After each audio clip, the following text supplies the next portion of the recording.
I got a question for the NBA players. What the hell are you playing for? What are you playing for? It's not about the money. You make all the money. What, you're injured? Well, there's a difference between being hurt and injured.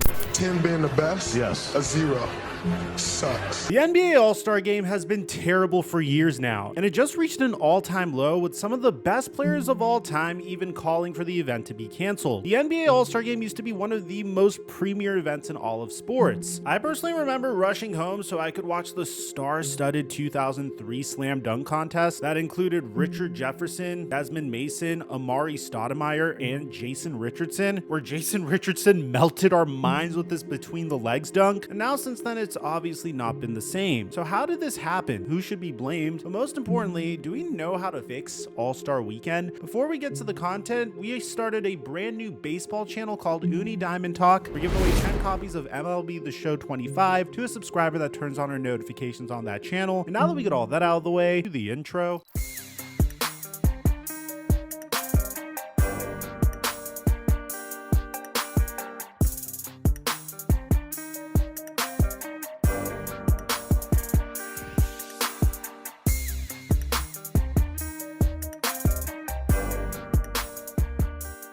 We've been on an amazing streak on Prize Picks, making $400 off of our last 3 picks, which proves that my data analysis model works. Sign up for Prize Picks using my promo code microphone to get $50 when you make a play of $5, and follow my Instagram at TheFlightMike to see my plays. I also give away additional plays on patreon.com/microphone, and thank you Prize Picks for the sponsor. Mic check 1 2 1 2. What's going on, everybody? Before we talk about how to fix All-Star Weekend, we need to figure out what is wrong with it. Fortunately, the answer to that is very simple. The players simply don't care. Not in the sense that being selected to an all-star team doesn't matter, or in the sense that they don't care about playing in the game, because otherwise they wouldn't play like a superstar did this year. But they don't care in the sense that it's not important to them as a regular season game or a playoff game. That's understandable, I guess. The All-Star Game doesn't matter. It's an event put on to simply entertain the fans. So why put in maximum effort when you could sustain an injury and in the process ruin you and your team's season? This is a completely valid question, to be honest. Or is it? But before we even get to that, why was this season's All-Star Game more terrible than ever before? Well, our answer is once again obvious. Let's break down the actual event itself, because this video is coming out a week after All-Star Weekend, primarily because there's so many issues with All-Star Weekend that we couldn't get this out immediately. To break down the actual event itself, before the actual event at the very last moment, LeBron James, the best player of our generation, pulls out of the All-Star Game. Okay, well, maybe it was because he was genuinely hurt or something, right? Well, no. Just a few days later, LeBron James played in back-to-back games against the Charlotte Hornets and the Portland Trail Blazers. So he literally load managed the All-Star Game. And yeah, it sucks that LeBron won't get to play in one of his last ever All-Star games, but maybe it'll get better? Wrong, because Draymond Green literally told the audience that they shouldn't care about the Rising Stars game. And this goes, I'm coaching some team, and she's right,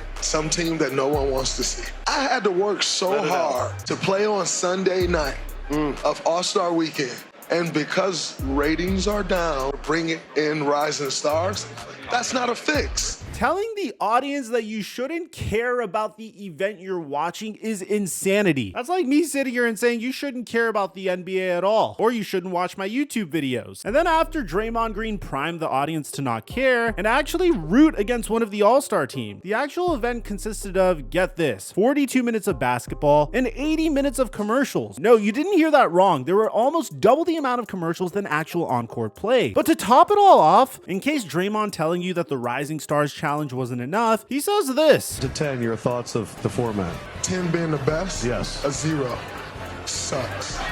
Look, everyone understood that All-Star Weekend was terrible coming into this event. But the thing is, you don't say that in the middle of the event on national TV as it's going on. It's more of a secret that you're supposed to keep going behind the scenes, like how the NBA Finals ratings have been down, how NBA stars don't want to play despite getting paid hundreds of millions of dollars, how Zion Williamson's weight issues are the main reason why he's never on the basketball court. It's stuff that we all know, but you're not necessarily finally saying it in broad daylight. Like, don't get me wrong, for the most part, I love Draymond Green as a basketball player. Sometimes I like Draymond Green. Okay, I don't like Draymond Green as a basketball player, but I think he's funny on the microphone sometimes. But in this case, you're supposed to be a steward for the game of basketball. You're supposed to help people fall in love with the game similar to how you did. I guarantee you didn't fall in love with basketball because some player at the end of their career told you the All-Star game sucked. I just find it so odd. I understand that if Draymond Green said something positive about the games or even was neutral, it's not going to fix the entire event. But why are you bashing this event so much to the point that it comes like you don't even want to be working media for the event? Now, in case you're on Draymond Green's side here, I think Stephen A. Smith explains the necessities of the Rising Star team perfectly. That stuff is what provoked rookie all-stars being added to it, because we knew that players were going to get their backup and they didn't want to be the one going out there losing to the rookie all-stars. And you saw that happen. You saw an extra level, an elevated level of effort. You saw all of that. Why? Because they didn't want to get bounced out by rookie all-stars who they know are coming for them. That's exactly why the league did it.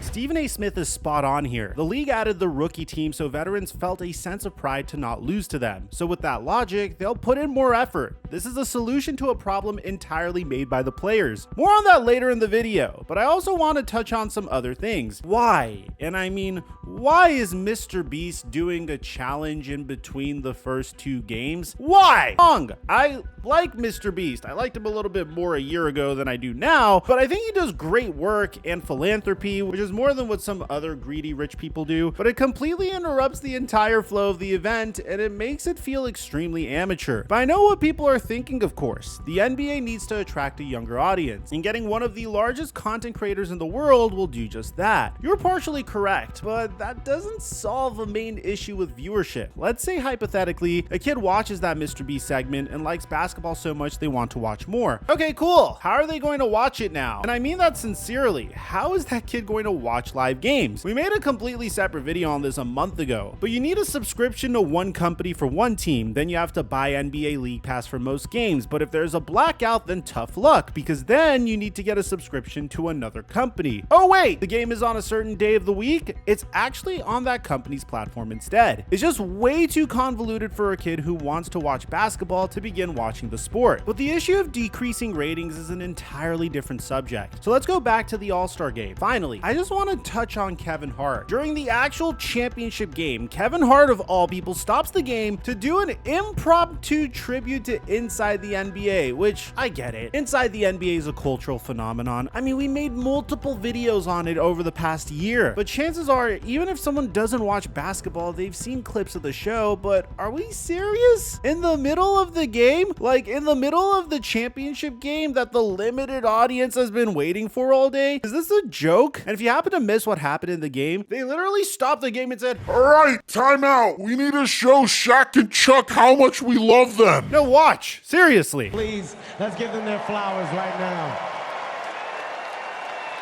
On top of it all, it was just kind of cringe. The audio cut out at one point. You could tell players were just not into it, and the main joke was that Kevin Hart was going to send them fishing. I mean, I like the idea and concept, but the execution of it was just awful. The entire event was criticized so much that even Kevin Durant said they might as well just scrap the whole thing. Kevin Durant, who is known for keeping his emotions to himself, not tweeting very much, and being one of the great Twitter philosophers of our time, said, "Look, I think it's more fun to complain about the NBA than to actually watch it. Crazy. Cancel All-Star Weekend and let's just give everybody a break since we're so miserable around this time." I understand that if you're an athlete and you do an event like this and people complain, it might make you frustrated. I get that. But this take is just completely unserious. How do I know that? Because All-Star games used to be amazing. It used to be a highlight of the season. If you missed out on the All-Star game, you were missing out on one of the biggest events of the season. So in order to fix the current iteration of the event, we really need to look at the past to see what we lost. Let's break down one of my favorite All-Star game moments back in 2003 between Kobe Bryant and Michael Jordan. So to put it plainly, this was Michael Jordan's final All-Star game, and the entire league knew it. The game was close, and it even went into double overtime. But that's when things got crazy. The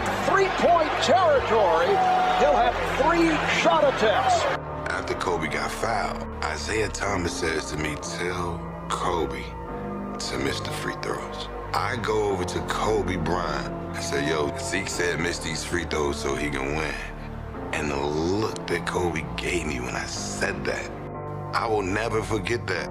I think a lot of the players on the Western Conference can tell you how serious he was about us winning that game. In case you somehow don't know, Kobe Bryant was just different. Obviously, we know about the Mamba mentality and his legendary intensity, but he wanted to beat Jordan. He wanted to be better than Jordan, and there was no way on earth he was going to let him win. And honestly, it's one of the reasons I really miss him a lot and have his jersey hanging on my wall, another jersey hanging off in the side, and an actual picture of him hanging up on the other side. For the next moment, let's take it a few years back to 2001. Back when players wore their team jerseys in the game, which in my opinion was awesome. You had Kobe in LA purple passing the rock to Tim Duncan in San Antonio black, or Chris Webber in Sacramento purple. It was just so cool to watch, and it really did feel like an all-star event. But anyways, back to the actual game. The East found themselves down 19 points in the fourth quarter, but that's when Allen Iverson scored 15 in the quarter alone, leading the East all the way back to win the game 111-110. But more importantly, look at how they celebrate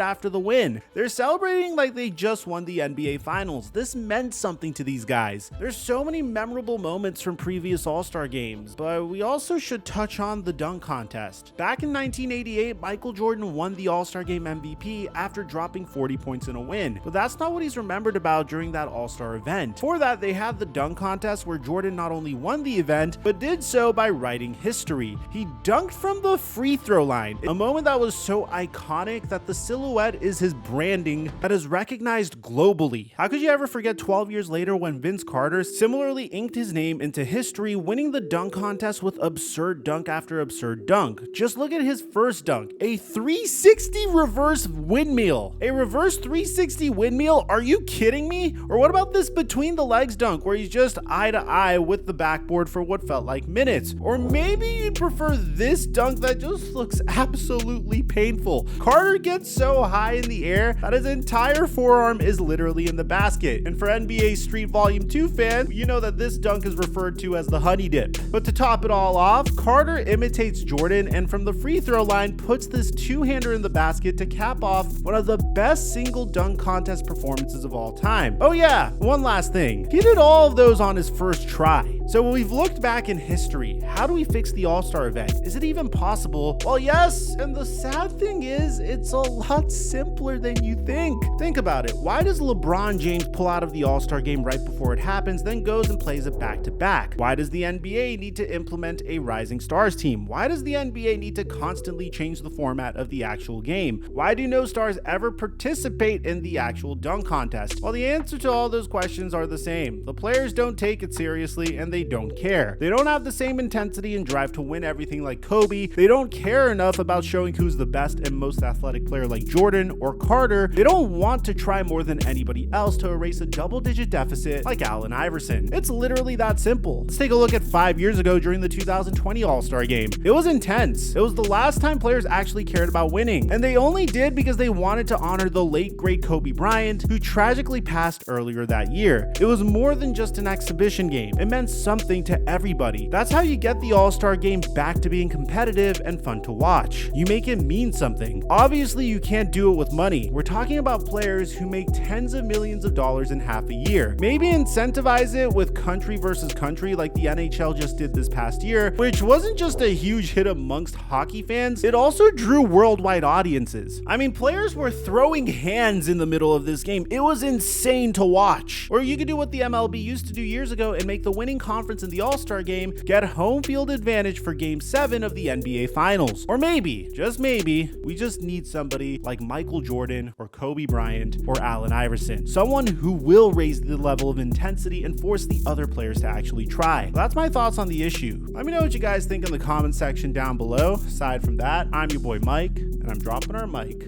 until our next upload.